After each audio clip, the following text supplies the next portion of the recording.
मेरे झूठे या सच्चे प्रिंसिपल्स हैं, उनके मुताबिक मैं देखता हूँ कि मसलन ये वाक़या हुआ है, इस वाक़े में कौन ठीक है कौन गलत है, जो मेरी राय है।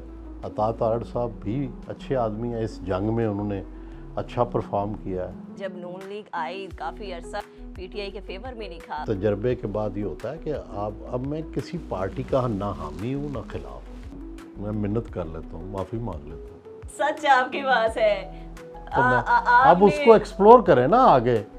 ये तो नहीं होता कि एक ही बंदे को मैंने ही बंदूकें चलानी है, आप सब लोग जो हैं वो अपनी बंदूकें रख के सो जाएं। ड्रामाई शख्सियत पहले शेख रशीद होते थे, आजकल फैसल वाडा है। तो वो रूहानी हसार बांध के जाते थे। कोई तरदीद करे कि नहीं ऐसा होता था।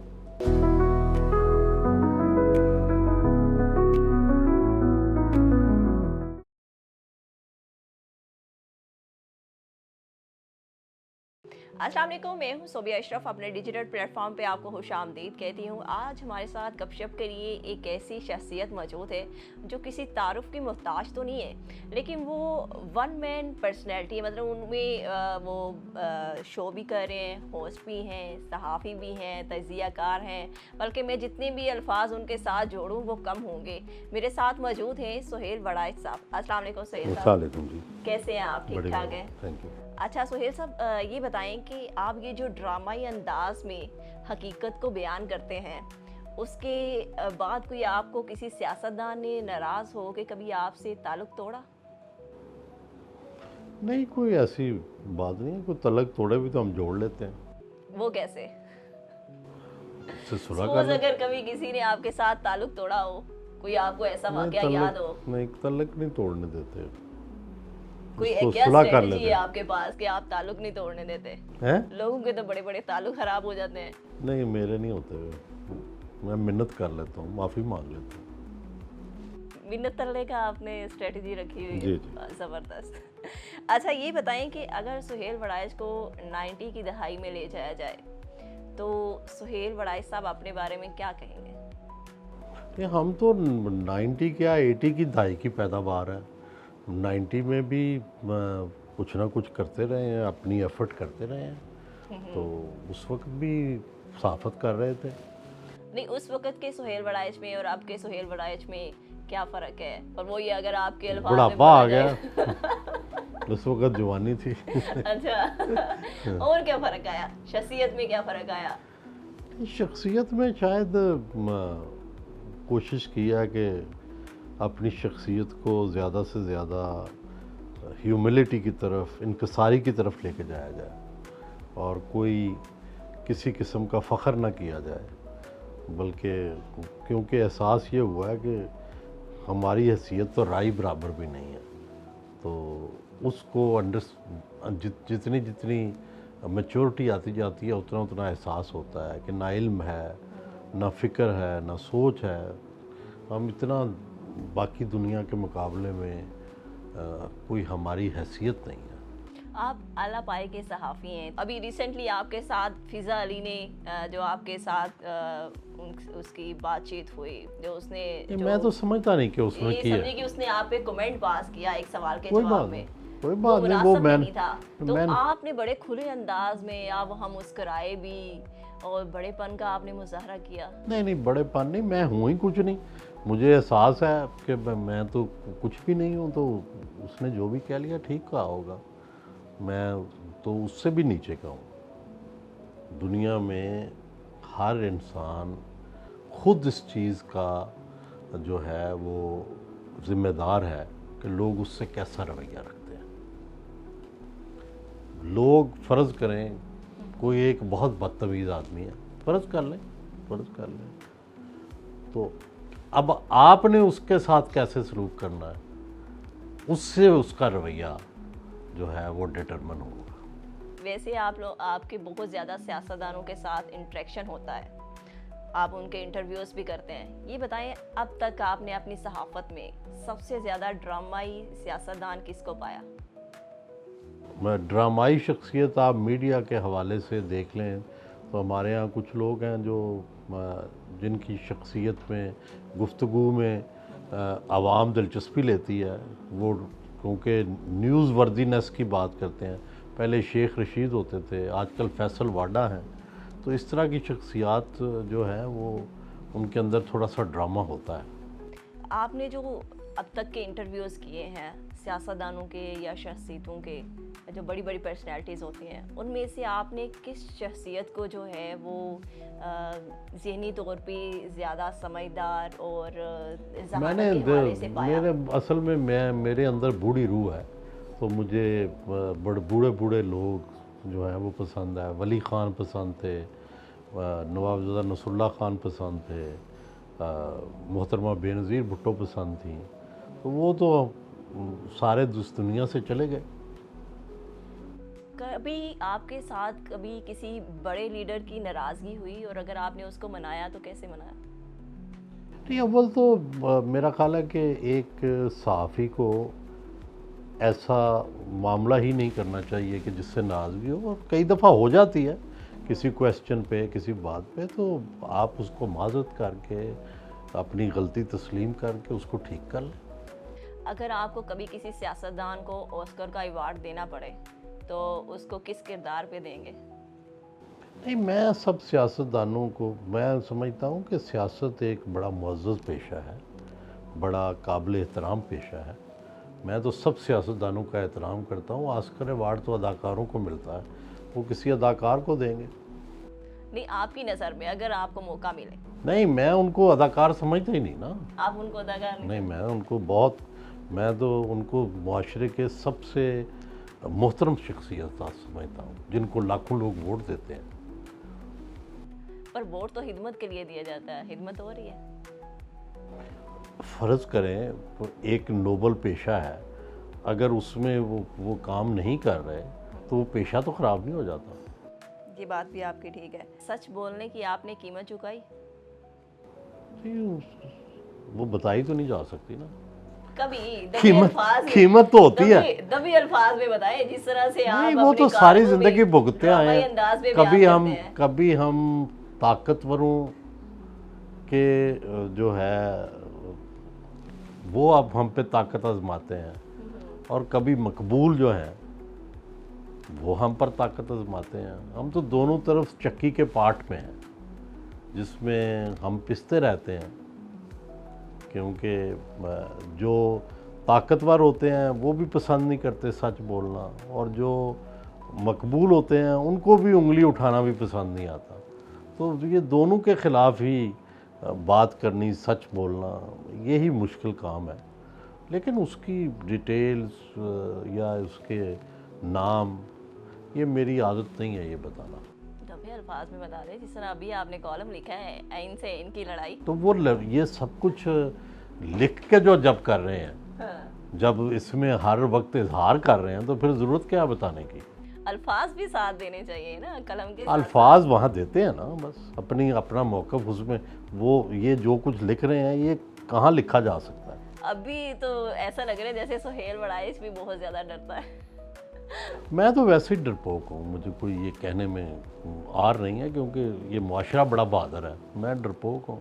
पर सहाफ़ी तो बहुत बहादुरी का काम है। आप तो बहादुर आप हो। माशाल्लाह इतना आप बड़ा बहादुर नाम, लोग हैं। काम बनाया आपने, तो आप अभी भी दफे लफ्ज़ों से ही काम ले रहे हैं। मैं डरपोक हूँ, मुझे कोई इसमें कहने में कोई हर्ज नहीं है। कोई ऐसा लीडर या सियासतदान जो आपने मीडिया पे देखा हो कि बहुत जो है वो एक नए चेहरे के साथ बात करता है, लेकिन प्राइवेट में आपकी उससे मुलाकात हुई हो तो आपने उसको बिल्कुल अपोजिट पाया हो?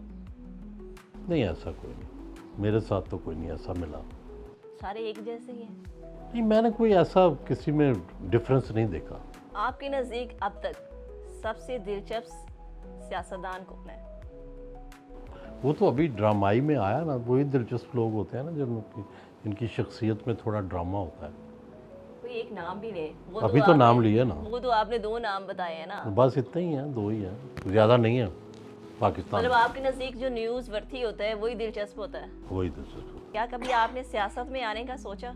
नहीं, कभी नहीं। कभी ऐसा हुआ हो कि आप कोई इंटरव्यू कंडक्ट करने के लिए गए हों अपने प्रोग्राम की रिकॉर्डिंग के लिए, तो कोई ऐसा लम्हा या ऐसी सिचुएशन आई हो जिस पे आपको हंसी कंट्रोल करनी हो, लेकिन हंसी कंट्रोल ना हो रही हो, तो आपने बड़ी मुश्किल से आप पे काबू पाया? कई दफ़ा हो जाते हैं, बात ऐसी कोई हंसी की हो गई तो बाज़ कई चीज़ें हम जाने जाते हैं, कई चीज़ें काट भी देते हैं जो गैर मुतल्लका होती हैं। यानी अगर प्रोग्राम से रिलेटेड नहीं है तो ज़ाहिर है उसको फिर बातचीत जो है अगर वो ऑफ द रिकॉर्ड हो रही है तो फिर ऑफ द रिकॉर्ड ही रहती है। अगर आपको कभी किसी फिल्म में सियासतदान के तौर पर कास्ट किया जाए तो आप किस सियासतदान का रोल अदा करना चाहेंगे? अव्वल तो कोई ऐसा चांस नहीं है, अगर चांस हो और फिर चॉइस देखी जाएगी कि कौन से सियासतदान की चॉइस है, किसी बूढ़े सियासतदान का रोल ले लूँगा।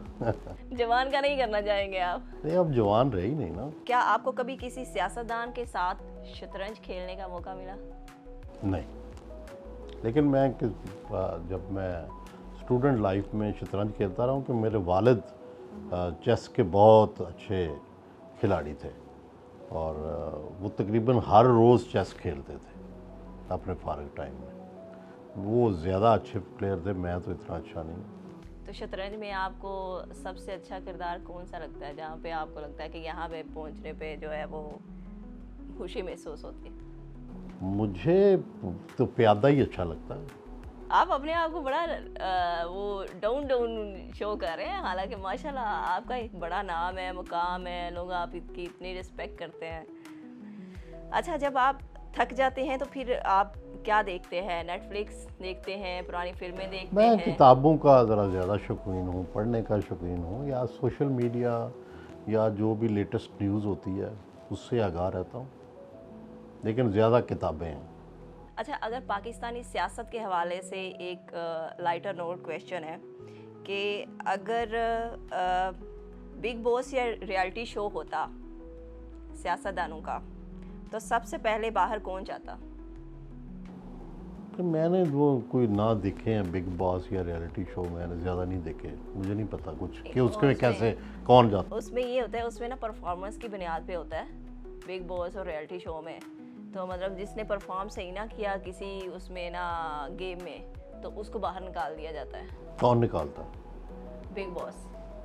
तो अब यहाँ बिग बॉस तो आवाम है ना, वो जिसको निकालेंगे देखा जाएगा। फिर भी सपोज करें अगर रियलिटी शो है या बिग बॉस हर है, तो इलेक्शन कौन सा में सियासतदान हर आप इलेक्शन सबसे पहले बाहर जाता हुआ नजर आएगा? हर इलेक्शन में कुछ लोग बाहर हो जाते हैं, कुछ अंदर हो जाते हैं। अगर सियासत के हवाले से आपसे सवाल किया जाए तो आइंदा आने वाले वक्त में आपको कौन सा सियासतदान जो है वो आगे जाता हुआ नज़र आ रहा है? देखिए, इस वक्त तो दो ही हैं यंग लोगों में, एक मरियम है, दूसरे बिलावल हैं। इन्हीं में से होना है, या कोई नया चेहरा देखें आता है इस टाइम में। अभी इनके पास टाइम भी है, अभी यंग हैं दोनों, लेकिन बाकी तो ज़ाहिर है सारे चेहरे अब कोई 70 का है, कोई 71 का है, कोई 75 का है, तो वो इनका तो ज़्यादा देर हमारे यहाँ वैसे भी लाइफ जो एवरेज लाइफ है पाकिस्तान में वो कम है। ये तो बड़े लकी हैं सारे लोग जो इस एज को पहुँचे हैं, तो ज़ाहिर है ये तो अब जाने वाले हैं सब, तो उनकी जगह नए चेहरे आएंगे। अच्छा, इंफॉर्मेशन मिनिस्ट्री में पहले फवाद चौधरी साहब थे, अब अताउल्लाह तारड़ साहब हैं। अगर आप इनको 10 में से नंबर दें इंफॉर्मेशन मिनिस्ट्री में, पहले फवाद चौधरी ने अच्छा परफॉर्म किया या अभी अता तारड़ अच्छा परफॉर्म कर रहे हैं? मैं क्या, दोनों मेरे दोस्त हैं और फवाद ने भी बहुत अच्छा काम किया, लेकिन उनसे मेरा इख्तलाफ रहा कि जिस तरह उन्होंने सहाफ़ियों से और चैनल्स को जो है वो उनके ख़िलाफ़ बातें की और उनको फाइनेंशियल रिसोर्सेज ख़त्म करने की बात की। तो अता तारड़ साहब भी अच्छे आदमी हैं, इस जंग में उन्होंने अच्छा परफॉर्म किया है, तो कम से कम उन्होंने अभी कोई मीडिया के ख़िलाफ़ कोई रिस्ट्रिक्शन नहीं लगाई। तो हम तो इस पे परफॉर्मेंस देखेंगे। फवाद मुझे बहुत अजीज़ है, वैसे दिल के करीब है मेरे, बहुत टाइम हमारा इकट्ठा गुजरा है, तो लेकिन इंसानों से गलतियां हो जाती हैं।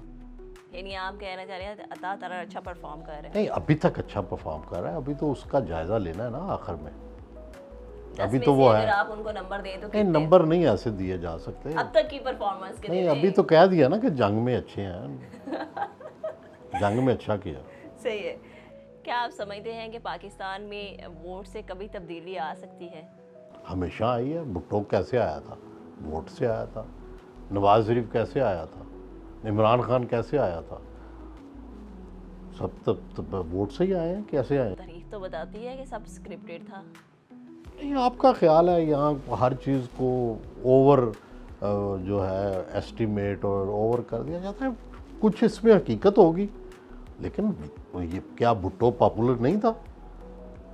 कि मतलब क्या फ़र्ज़ करो अगर स्क्रिप्ट भी था तो, लेकिन ही वॉज ए पॉपुलर। क्या इमरान पॉपुलर नहीं था? क्या नवाज़ शरीफ एक ज़माने में पॉपुलर नहीं था? क्या बेनज़ीर भुट्टो अपने ज़माने में पॉपुलर नहीं थे? स्क्रिप्ट भी उसके मुताबिक ही होता है जो पॉपुलर लोग होते हैं। यानी स्क्रिप्ट उसके मुताबिक तैयार किया जाता है। जी, ये आप बड़ी अंदर की बात बता रहे हैं। अच्छा सुहेल साहब, अभी आपने जो कॉलम लिखा है, जैसे मैंने पहले भी जिक्र किया कि आपने पहले एक कॉलम लिखा था कि ये कंपनी नहीं चलेगी।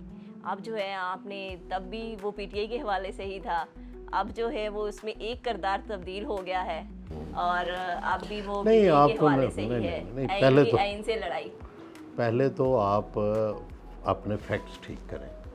मैंने नवाज़ शरीफ के जाने से पहले भी लिखा था ये कंपनी, ये द पार्टी इज़ ओवर, ठीक है। मैं उससे भी पहले जितनी गवर्नमेंट्स गई हैं सब के बारे में मैंने ये पहले से लिखा है। और इमरान खान उस वक्त निसफ़ नहार पे थे जब मैंने ये कहा था कि ये कंपनी नहीं चलेगी, ठीक है। और उस वक्त सब लोग सिब्बो शतम भी करते थे, बुरा भला भी कहते थे। नहीं जी, ये जब नून लीग आई तब आपने काफ़ी अरसा जो है वो पीटीआई के फेवर में लिखा और तब नून लीग जो थी वो आपको बहुत क्रिटिसाइज़ करती थी। अब जो है वो नून लीग जो है वो आपका पलड़ा उठा के रखती है। नहीं, वो देखो ये अब जो तजर्बे के बाद ये होता है कि अब मैं किसी पार्टी का ना हामी हूँ ना खिलाफ। मैं प्रिंसिपल्स पर, जो मेरे झूठे या सच्चे प्रिंसिपल्स हैं, उनके मुताबिक मैं देखता हूँ कि मसलन ये वाक़या हुआ है, इस वाक़े में कौन ठीक है कौन गलत है, जो मेरी राय है उसका इज़हार करता हूँ। वो कभी नून गलती करती है, कभी पीटीआई करती है, कभी पीपल्स पार्टी करती है, कभी कोई अच्छा काम पीटीआई करती है, ये तो वो मैं सराह देता हूँ, और बुरा करते हैं तो मैं क्रिटिसाइज़ कर देता हूँ। आइन से इनकी लड़ाई में जो आपने जिक्र किया है कि जब जर्नेल जाते थे वहाँ बनी गाला, तो वो रूहानी हसार बांध के जाते थे ताकि उन पे कोई रूहानी वार ना हो जाए, तो ये क्या मामला है? ये तो जो जाते थे उनसे पूछें या जिनके पास जाते थे उनसे पूछें। तो मुझे क्या पता। बयान तो आप नहीं याद, बयान देने का मतलब यह है कि कोई तरदीद करे ना। नहीं देखिए, सच तो आपके पास किसी हाँ, ने तो मैं यही तो कह रहा हूँ, कोई तरदीद कर देना, कोई तरदीद करे कि नहीं ऐसा होता था, तब तो बात मेरी गलत है ना। सवाल ये है कि जो जाते थे या तो वो कहें कि हम नहीं जाते थे, ठीक है, जो जिनके पास जाते थे या वो कहें कि भाई हमारे पास ऐसे नहीं आते थे। जब वो दोनों नहीं कह रहे, और जो जाते थे वो हसार बांध के जाते थे रूहानी, ताकि वहाँ पे कोई उन पे रूहानी वार ना हो। बिल्कुल यही लिखा मैंने। तो वो कौन सा विरद करके जाते थे कि नहीं, ये नहीं मुझे पता, लेकिन बस रूहानी असर बांधते। आपको ये सच कितने लोगों ने बताया? मैं नाम तो आप नहीं बताएंगे। देखो, मैं 1985 से ये सहाफ़त कर रहा हूँ, तो इस दौरान कोई हुकूमत हो, कोई अपोजिशन हो, सब में हमारे दोस्त ही होते हैं ना। वो कोई अजनबी लोग तो नहीं है, कोई फॉरेनर तो नहीं है, वो कोई चीज़ छुपी तो नहीं रहती ना। मतलब जो फेडरल कैबिनेट में डिस्कस होती है वो भी हमें पता होती है, जो अपोजिशन की गुफ्तगू में होती है वो भी पता चल जाती है, जो मुल्क के सतह पे फैसले हो रहे हैं वो सिर्फ मैं ही नहीं, और जितने हम सहाफ़ी हैं, कोई लिख देता है, कोई नहीं लिखता। कितने लोग जाते थे वैसे उस वक्त? 2 लोगों का विजिट ज़्यादा होता था, एक DGISI और DGISPR। तो मुझे नहीं पता कौन जाते थे, बस जितना मैंने लिखना था लिख दिया। वो आप प्रोब करें, आप दें बयान। आप आगे से बयान देना। सच आपके पास है, तो आप उसको एक्सप्लोर करें ना आगे। ये तो नहीं होता कि एक ही बंदे को मैंने ही बंदूकें चलानी है, आप सब लोग जो हैं वो अपनी बंदूकें रख के सो जाएं। यानी आप जाते हैं, आप शॉट लगा के बाकी सबको पीछे लगा दे। नहीं, ये नहीं, मतलब ये है कि आगे फिर स्टोरी चलनी चाहिए ना। स्टोरी मेरे पास थी, मैंने बता दी। ये जो फैसला आया है अभी ये रिजर्व सीटों के हवाले से, आप क्या समझते हैं, सही है? मैं इतना कोई गौर से नहीं पढ़ा, मतलब इट वाज अंडरस्टूड ऑलरेडी कि पीटीआई को तो कोई किसी साइड से फेवर नहीं मिल रही, और मुसलसल जब से अदलिया के अंदर तब्दीली आई है, पहले मिल रही थी तो वो ज़ाहिर है वो गवर्नमेंट को शिकायत थी, अब अपोजिशन को शिकायत है। पहले गवर्नमेंट कहती थी जजेस हमारे साथ फेयर नहीं फैसले करते, अब पीटीआई कहती है फैसले नहीं करते। तो ये पेंडुलम जो है, मैं तो दोनों तरफ को ही गलत समझता हूँ। पहले भी जजेस का क्या काम है किसी सियासी पार्टी की हमायत करना या मुखालफत करना, मेरी नज़र में तो दोनों ही गलत है। अच्छा, पीटीआई ये जो लॉन्ग मार्च करने जा रही है, क्या इसमें कामयाब होगी? अब तक जितने भी मार्च किए उनमें कोई कामयाबी तो मिली नहीं। नहीं, ये नहीं कहा जा सकता, मतलब कोई कामयाब नहीं। बड़ी हद तक देखो, जब भी लोग इकट्ठे होते हैं, जब भी कोई प्रोटेस्ट करते हैं, वो नाकाम नहीं होता, वो अपना उसकी पोजीशन कामयाबी होती है। लेकिन गुजारिश यह है कि कोई इन चीज़ों से क्या कोई तब्दीली आ सकती है? नहीं, ठीक है। अब भी शायद अब भी शोध लोग, मेन मकसद तो खान साहब की रहाई है ना, इमरान हाँ खान वही की मैं रहाई कह रहा हूँ है। ना, वही मैं कह रहा हूँ कि देखें, लोग तो शायद इकट्ठे हो जाएं, पेशावर आ जाएं, इस्लामाबाद आ जाएं, या कहीं भी, या ना इकट्ठे हों, डजेंट मैटर। सवाल तो ये है कि इस तहरीक के नतीजे में मुझे इमरान खान की कोई बेहतरी नज़र नहीं आ रही कि वो जेल से निकल आएँ या कोई हुकूमत पर दबाव पड़ जाए। ये दोनों होते नज़र नहीं आ रहे, दोनों होते नज़र नहीं आ रहे। और इमरान खान आपको कब तक जेल के अंदर नज़र आ रहे हैं? जब तक उनको कोई निकालता नहीं है, या फिर वो जब तक वो खुद मानते नहीं है? नहीं, ज़ाहिर है जिसके लिए ज़ाहिर है पहले कोई सुलह होगी, मुफाहमत होगी, फिर ही निकलेंगे ना। ठीक हो गया। Thank you so much Sohail साहब, क्या है आपने हमें गपशप के लिए टाइम दिया। उम्मीद करते हैं कि आपको आज की हमारी गपशप जो है वो पसंद आई होगी। और मगर आपसे एंड पे रिक्वेस्ट है कि हमारे चैनल को सब्सक्राइब, लाइक और कमेंट सेक्शन में अपनी कीमती आरा से हमें ज़रूर आगाह कीजिएगा। इसके साथ ही इजाज़त दें। अल्लाह हाफ़िज़।